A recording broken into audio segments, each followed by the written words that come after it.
Wow. Oh, I don't want to know that. That's awful. Well, that ties into Roger Moore as well, too, because the early Roger Moore films, he ended up roughing up some women during the early films, but that wasn't him. Yeah. No, I know. Yeah. And he ended up changing. He ended up changing the character because of that, and I think that did bring out more in the character. Because why are you going to care for somebody who, slaps around, a waitress who just happened to think he was cute and thought, hey, let's give him a shot for one night. Sorry, not a good guy. Well, unless it was an evil woman, like that whole fight scene with him and Grace Jones, like that was. I kind of like that one. Oh, and that's good because they presented her as an equal. Or in GoldenEye, where Famke Janssen, the one with the very powerful thighs, tried to crush Pierce Brosnan. Oh my God, she was insane. The way she played that character, I'm like, hey, girl's got to be hit. Oh, she was, but she played it good too because she loved it.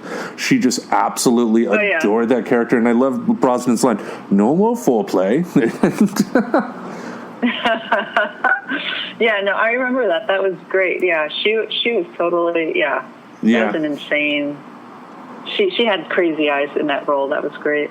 Yeah, I mean, she was an underutilized actress. I mean, I don't know what she's doing now. I know she was on Twin Peaks, so she may have been a part of the Twin Peaks revival that came out recently. But she was also in the X-Men films. I think she was Jean Grey. Yeah, she was Jean Grey. She also was on a Netflix series. I forgot what it's called. It was awful. It was with werewolves and vampires, and she played the mother.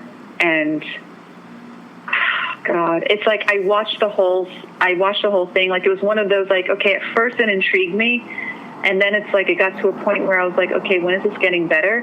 And I was like, at this point in the middle of the series, it's like, well, I've come this far, I gotta finish it through just to see what happens. And by the end, when I finally watched the last episode, I was like, that just sucked. I can't believe I wasted all that time watching it. It's just awful. It was just I didn't care about any of the characters. It was just awful. Yeah. I was just not impressed with it. I was like, okay. Oh, I know she was in another. She was the mother in the Taken series. Taken. What was that? With Liam Neeson. I have a particular set of skills. Oh yeah. That's right. Yeah. But I think spoiler. I think in the third one, but I think that was already advertised even in the thing where she gets killed. Yeah. Well, like I said before, I mean, if you're listening to the show and we say a spoiler, it's on you, not on us.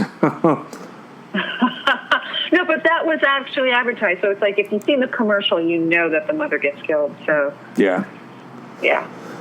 But I know with Taken, we will do a segue here. With Taken, that was written by Luc Besson, who has made some really, really good action movies over the years, and also some great sci-fi films. He was behind The Professional, which was Natalie Portman's first big film role.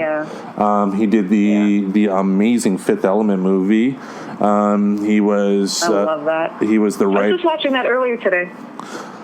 It's been a long time since I saw that. I was going to see the re-release when it was. They did a re-release for the 20th anniversary to kind of hype up Luc Besson's latest film, Valerian, which unfortunately didn't do well at the box office. But I heard. I know.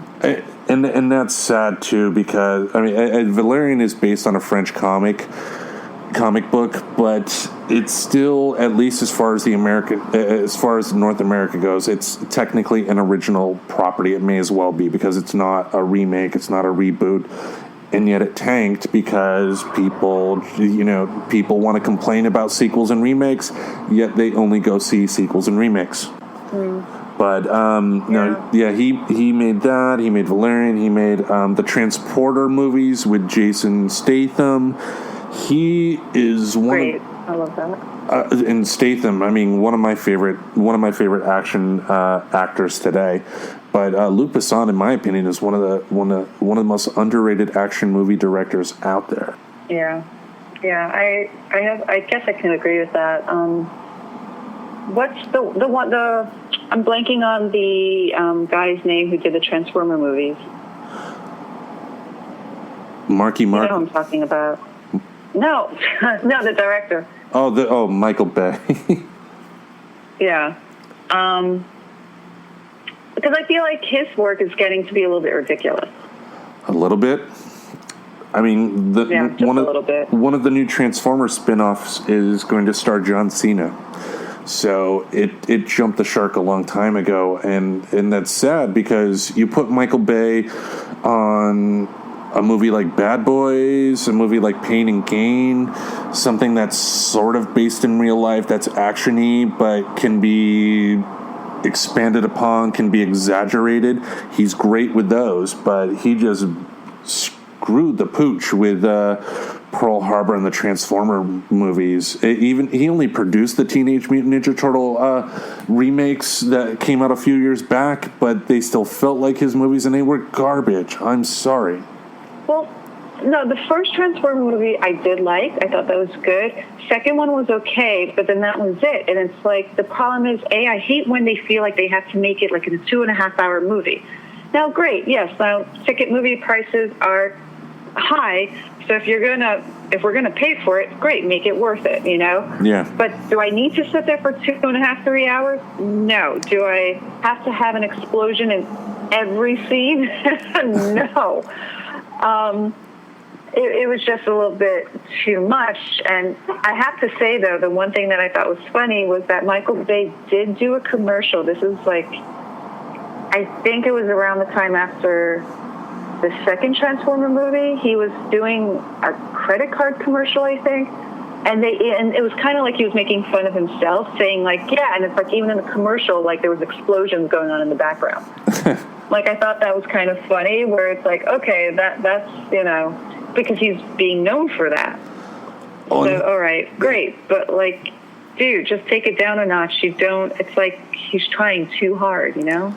Well, and visually, I mean, he as a visual director, I mean, the cinematography on his films is great. I mean, you can't vault the visuals on the movie, but the visual. Oh no, yeah, no, the visuals is awesome. Totally. But there's more to a movie than just that. I mean, and that's where I think he's been lacking for a long time. I mean, I did like the Mark Wahlberg and the Rock movie Pain and Gain, because that did kind of bring him back down to earth a bit, but it was still exaggerated enough that you could enjoy it. But just the Transformers, he lost me on that. Yeah. All right. What about the Die Hard series? Just jumping. No, this has nothing to do with Michael Bay, but just jumping. Oh, with because I've been like, I have to say that is like definitely one of my favorite action movies. Die Hard? The first Die Hard is an American classic, and I feel so old because next year will be its 30th anniversary. No! Yeah, I really hope they put it back in theaters for a bit, but 30 years of yippee-ki-yay, motherfucker. The first three movies were great. The first one is a classic. The second was pretty good. The third one... No, the second one sucked. I'm sorry. The second one, to me, every time I've been watching it, because, like, sometimes it was, like, the only thing on cable, and I'll watch it. Right. And I'm sorry. It's like it should not even exist. Just jump to the third one. Just go straight to the third one, because the first and third one, in my book, are totally the best. That is the best. The third one was, like, it's so rare you come across, like, a third installment where it's, like, it totally comes up close to the first one. And the funny part about that... That one, I've watched... No, go ahead. I was just going to say the third one was actually, the funny part is that the first half of that movie, the movie was written by a guy named Jonathan Hensley, who went on to write and direct movies like the Thomas Jane Punisher movie in 2004, I believe. But the movie, as it became known, Die Hard with a Vengeance, was originally a spec script that he wrote called Simon Says. And it was about, he just imagined, what if a kid that I goofed on in high school came back to exact revenge upon me? And what happened is a studio executive came across that script, thought, what if we could make this a Die Hard movie? And John McTiernan, apparently really liked the script, and it told him to basically keep the first half of the movie the way he originally wrote it, and then the second half would turn into the movie that we saw that we know and love today. Wow, I heard I didn't know all of that. I did know that the title originally came from Simon Says, which could have worked too. Yeah. I mean, but that was. Sorry, go ahead. No, go ahead.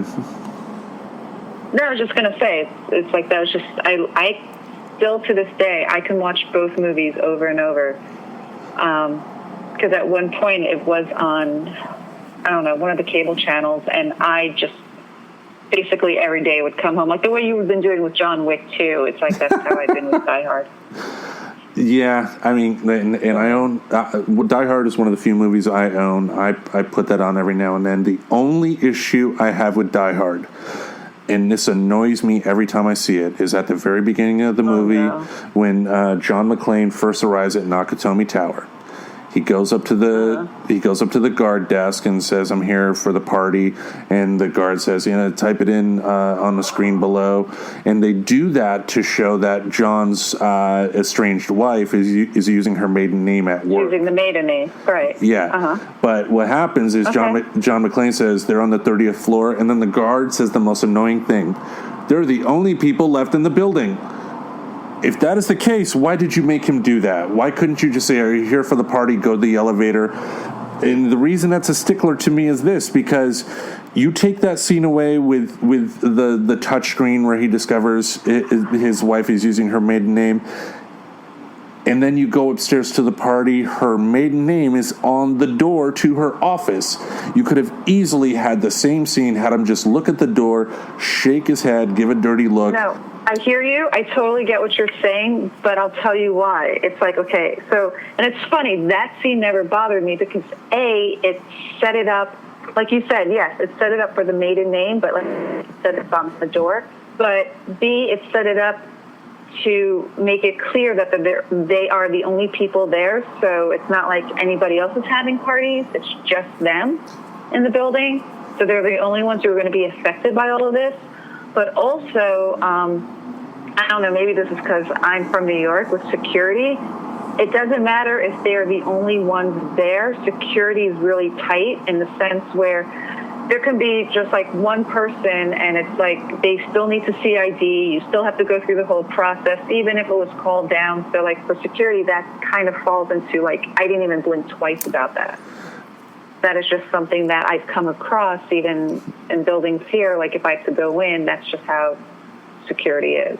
Well, even then, though, I would have expected the security guard to be a little more involved because he told John to type the name in on the touchscreen and then just essentially went back to watching a football game, I believe, or that may have been the one of the terrorists that Gruber brought in, but he just was disinterested. No, he was definitely no. I'm sorry.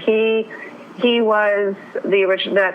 That guard was not one of the assassins. Because remember, he got killed right away. Like when they did show up, he was shot in the head right away. Yeah, and the other guy with a southern accent was talking about like a USC football game. Yeah. But still, the original guard was disinterested, and maybe if he just spent a little more time, just I don't know, staring at McClane, talking. But that's how it is. Have you never met a security guard working in a building? That's exactly how it is. It's so funny. It's like that to me was the norm. It didn't seem out of place. It didn't seem unrealistic. It totally fell into the norm. I worked in a building for like 2 years on 6th Avenue where we had a security guy downstairs, and it's like either because he was bored, so it's like he would either always try and schmooze with somebody who was passing by, and like once it was like off hours, then it's like he'd be sitting watching the monitors, which was probably TV, so that was normal. Yeah, I don't know. And I know growing up in Grand Rapids, you're nitpicking. I'm nitpicking. Yeah. And if that's the least thing, if that's my only nitpick for Die Hard, I mean, that says a lot about how great that movie is. Yeah, and it's just, but with Die Hard, though, Die Hard, like Hollywood had to create Die Hard on us something. They had to, I mean, Speed was Die Hard on the bus. Now, granted, with Speed, they had lightning in a bottle. They had Keanu Reeves and Sandra Bullock, two great actors for that type of film. And they knocked that out of the park. And then Dennis Hopper, I think they just gave him a little bit of cocaine and said, go nuts, and we got a great performance out of him. So here's the thing. I just recently watched that movie, too, because, again, it's on cable. I've always loved that movie, but the more I'm watching it now, I can't, like, Dennis, there's something about Dennis Hopper, the way he played it, it's just, like, it annoyed me.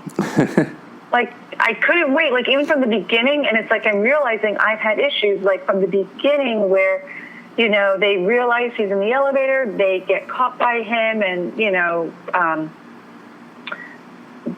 Jack shoots the partner, you know, because Dennis Hopper is holding him, and so Keanu Reeves shoots him, so he falls. And now it's like, and he's telling him to freeze, and he starts walking away, and it's like, idiot, just shoot him.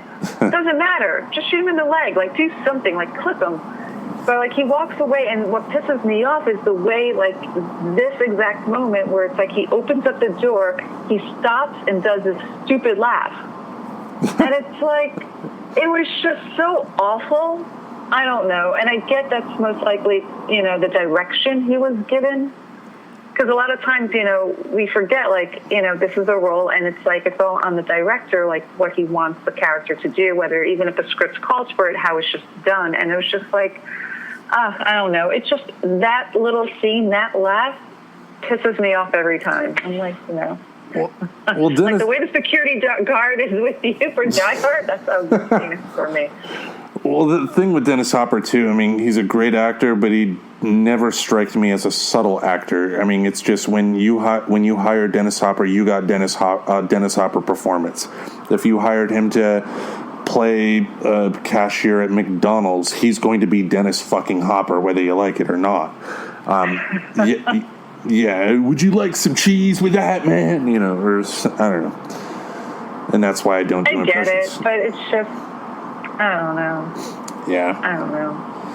But and Hollywood just does with anything. I mean, they see one good movie and they just got to remake it over and over and over again to the point where it becomes unwatchable. I mean, what? Hollywood doesn't do that. What are you talking about? I know. I'm so wrong, right? It's like today, really, the only action movies you really see in the theater, unless they star a big name, are the Fast and the Furious movies, and those are fun to watch, but so far out of the realm of what I call action. I mean, it just might as well be it's as much of a fantasy film as The Lord of the Rings, in my opinion. Yeah, it's funny. So the Fast and the Furious, I'll see that. I only saw like one of them in the theater. The first one, I think I saw the first one I saw, and I think I saw the one that came out like 3 years ago in the theater because my friend wanted to see it. And it's just like the way he described it. It's like, it's a good popcorn movie. You go in, you know, suspend all belief and just enjoy it for like what it is. Yeah. And that's what, you know, it's just like, you know, the special effects, the action, the cars, because the cars are amazing. You know, the plot is just, it is what it is, but it's fine. Like, you know, if you just like want something to sit back and just laugh and just see some cool things, it's like, all right, great. But there is a new movie. I haven't seen it yet. The Hitman's Bodyguard. I've heard about that. With Samuel L. Jackson. And Ryan Reynolds. It's a lot of people are liking it. A lot of my friends seen it. I was supposed to see it today, but it didn't happen. For shame. I just heard. I know. I just honestly heard some bad stuff about it, and that's one. Oh, really? I'll wait for Netflix on that one. But go ahead. Oh, no. I just said, oh, really? Yeah. That's all I said. But, yeah, it's just bad today because it seems like all the great action stars now are making straight-to-DVD movies.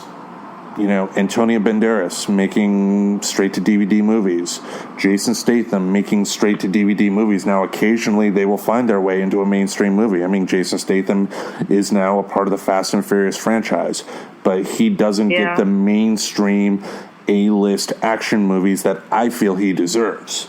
Now, granted, you know, growing I mean, growing up in the 80s, that was the perfect time to be an action movie fan because you had Stallone at his best, you had Schwarzenegger at his best, Bruce Willis at his best. Even the schlock like Death Wish with Charles Bronson still had some heart and soul to it that you just don't see in action movies today. And then you realize, though, you did mention, I'm sorry to interrupt, but you did mention like all the characters, and all that came to mind was the movie The Expendables, because they were all in it. Yeah. Which I thought was hysterical. I loved those movies, but they could have been much, much better. Oh, true. Totally. To me, I think the fatal flaw in those movies is that the script was written in such a way to give you a throwback to the characters that those people are famous for, when they should have just had a story and just rolled with it.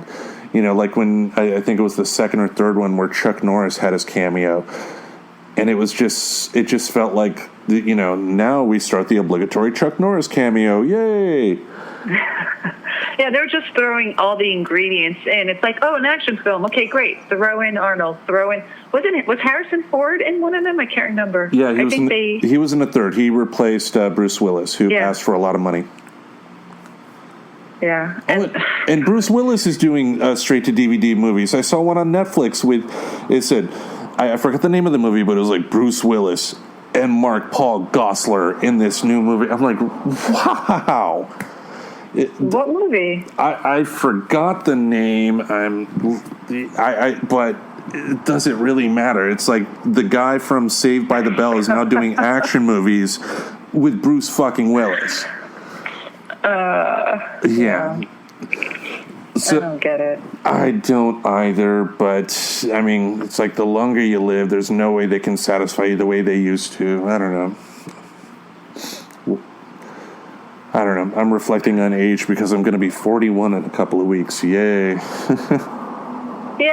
happy birthday. Yeah. Hooray. You're still young. Please. You can't bitch. You can never bitch about age to somebody who's older than you, so shut up. Just remember that. Okay, I'm sorry. Yeah, I'm a young, sprightly young lad. But there you go. There you go. So, for an action movie, what elements do you think make a good one? What do you mean, like, for an action film? If you were given the keys to Hollywood and they say you can make action movies the way you want them, what elements would you have? What type of protagonist? What type of antagonist? What type of fights? What type of weapons? What type of stories? Oh, I throw everything but the kitchen sink into it. Are you kidding? It's like, it's like the way, if you ever saw, and this is talking about like horror movies. So Peter Jackson, one of my favorite all-time horror movies is from him. It was I believe it was his second film, called Dead Alive. Mm-hmm. And what I loved about this, did you see it? No. Oh my God. Okay. You have to see this. You have to see this. So when the movie came out, and this was, I believe, back in the 90s, and this is obviously before Lord of the Rings and all, this was advertised as the goriest horror movie ever made, because there was just so much blood in it. Like, there was this one scene where it's just gore and blood all over the place. So that's how it was advertised. So, like, my friends and I were like, oh, we got to go see this. And, of course, like, trying to get my friends together to go see it, our timing we never did it, so we missed it. So I had to wait till it came out on video. So when it finally came out, I got it, and I was like, great, and I loved, like, oh my God, I loved it, because it literally took every little pieces of any type of horror film. Like, you had the main character it was almost like Norman Bates, and there was like this thing with the mother, you had a priest in there, you had zombies, you had a baby zombie, you had like this monkey that started this like monkey bat weird kind of creature that started the virus. Like, everything was thrown in. It was just so awesome. So it's like, if I'm going to do an action film, it would be equivalent to that, where it's like, I want to throw everything in. You got to have car chases, you have to have explosions, you have to have every weapon possible you could think of. into it. I want the women fighting, not just the men. The women's got to be kicking ass too. Yeah. There's also got to be something in like a high rise.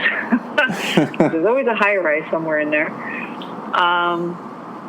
I don't know. And it's like, I would definitely make the bad guy somebody like, so my favorite evil villain was played by Billy Zane in the horror movie Demon Knight, Tales from the Crypt.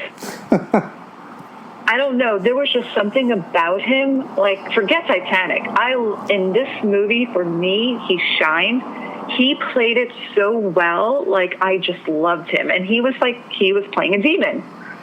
You know, he was the bad guy, but he played it so, it was so awesome. Like, I just been like, I'll be your victim. Take me. It was great. It was great. So, yeah. I would totally do that. That's what I would do. And that, I mean, the way you described that, it made me think of one of my favorite directors, Robert Rodriguez, and his Mariachi trilogy. Ah, good. That was good, yeah. Yeah, I mean, I'm a writer myself, and I'll leave information on how you can buy my book on the website, friendstalkingnerdy.com. But I'm going to good books, read it. Yeah, I'm going to pimp it out. It's only 99 cents, folks. But some of the big inspiration I took was from the Mariachi series. I mean, because it's so over the top that even though theoretically it could possibly somewhat maybe sort of kind of happen the way they had it. I mean, watching Once Upon a Time in Mexico the other day, I loved when Antonio Banderas is on the second floor of that church and he's rhythmically hitting the guitar, and then he smashes the guitar. He has a shotgun at that point, and then he jumps over the railing to shoot somebody. And the way he jumped, you saw that he would land on his back, but then they cut away to him landing on the ground in the typical superhero pose, and just I love it. Over the top. It was so great. And that last Once Upon a Time in Mexico was filmed in 28 days. That was Robert Rodriguez's first use of a digital camera, and that really influenced how he makes films today. Because Once Upon a Time in Mexico and Spy Kids were the two movies that actually prevented him from retiring. Because do you remember the movie The Faculty? Yes.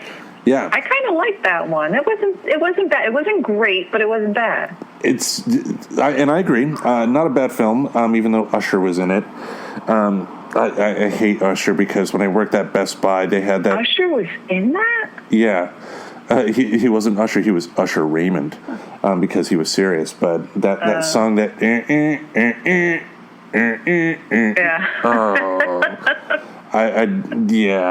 It's just like, please make him the first. That should be your new theme song. You realize that? Oh God, no. No, I would much rather have "Shake It Off" from Taylor Swift. So anyway, but all right, done. I will now make that your ringtone.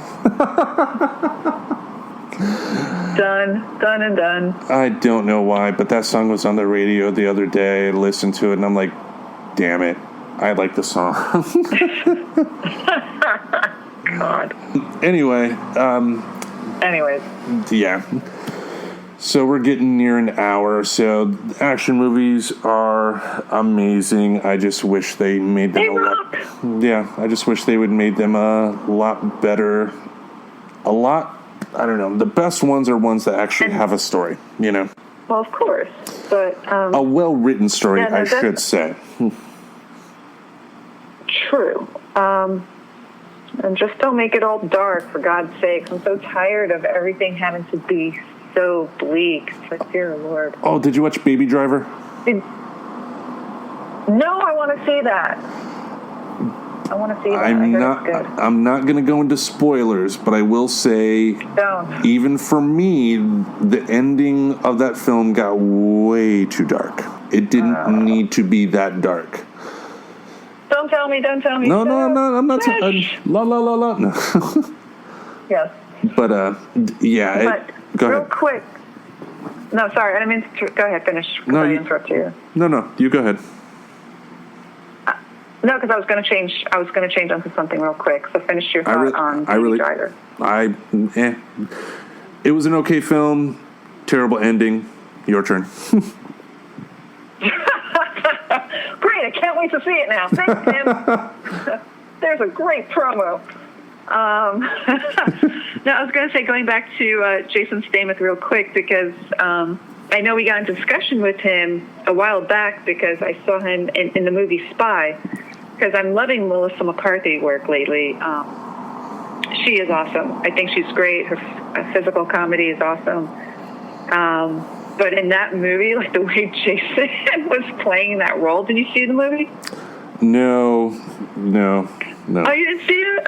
No. Because it's like he plays this bumbling idiot, which is just, it cracks, like he's a spy, but it's like he's a bumbling spy. I don't know, like just the way he played it, and like even for the action scene, like you just don't expect it to go that route. So it's funny just knowing, who he is and everything. Right. So I just enjoyed it for that.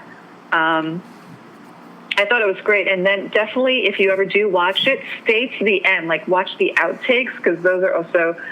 Because, I can't ruin it for you, because I was going to say spoiler, but just watch it. It's like, I thought it was funny, because, like, the way they ended it, I thought that was great. Well, I'm not a huge Melissa McCarthy fan.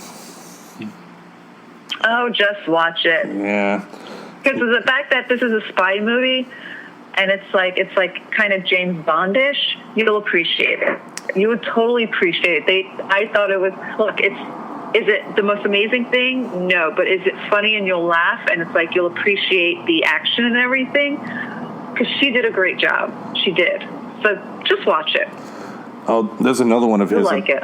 Yeah, there's another one of his I absolutely love, Crank. Oh, God. I mean, that is... I loved it, except, no, there's that scene where it was so ridiculous, where it's like him and his girlfriend. It's like, oh, my God. I'm alive! That was just awful. No. It's like I felt embarrassed for the actors. It's like, no. But little things too, like when he's in the cab with the Middle Eastern guy, and then he has the guy pull over and then throws him out of the car, and then they're at a restaurant with a bunch of old people sitting at tables, and he just points at the cab driver on the ground and goes, Al Qaeda, and then the old women start beating the guy with purse. It just, the movie is so ludicrous. There is no character development whatsoever. There isn't. That's why, like, that movie for me is like, no. I think I have to be stoned or drunk to watch it. Yeah.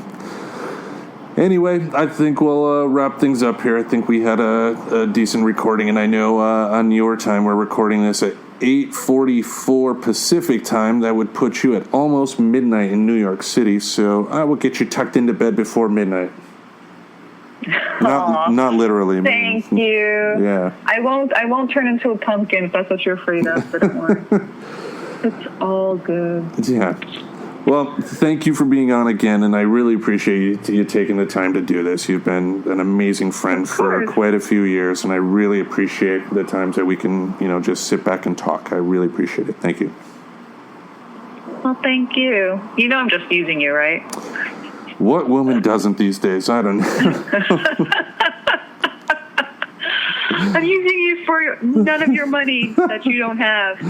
Well, yeah. I know my ex-wife is going to be laughing at that remark. Yeah, right. Yeah. Money? Just thought I'd throw it out there. Yeah. Anyway, but...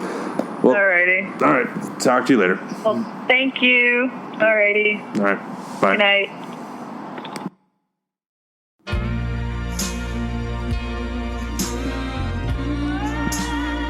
I love you. I'll say it again. I love you, brothers and sisters. And if you happen to love this podcast, you will bring your attention over to a website called ChristopherLazarek.com. He has an EP out called Here's to You, available on all digital platforms. He made the wonderful theme song that you hear at the start of this podcast. if you want to support the show, support our sponsors, Christopher Lazarek is one of them. Go to his website and remember once again, I love you.